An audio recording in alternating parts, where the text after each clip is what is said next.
Kan julle onthou, ons is in 'n spesifieke tyd van die kerkjaar wat ons koninkrykstyd noem. Kom ons kyk gou hierso. Waaraan herinner hierdie duif ons in die kerk?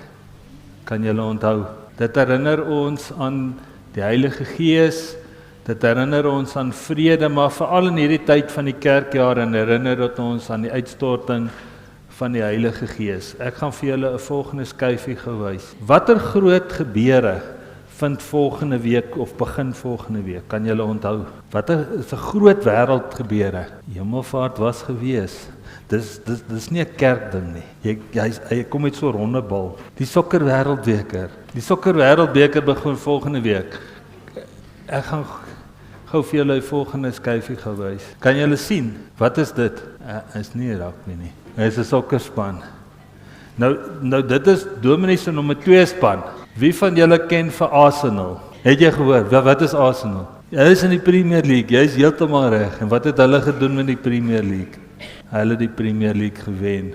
Arsenal, my tweede span, nie my eerste span nie. Nou, liewe kinders, hoekom Dominee vir jou daai skyfie wys is om te sê, hoe weet ek en jy dis Arsenal? Dis die klere wat hulle aantrek en ons ken die Arsenal span, maar in Arsenal se span is daar 'n oom wat vir hulle speel. Kom ek gou vir jou die skyfie wys.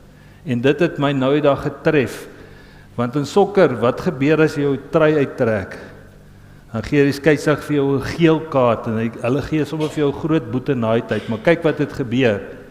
Toe hy sy trui uitgetrek het. Kan jy lees? I belong to Jesus. Die sokkerspeler, en baie mense dink sokkerspelers mos nou nie Christene nie.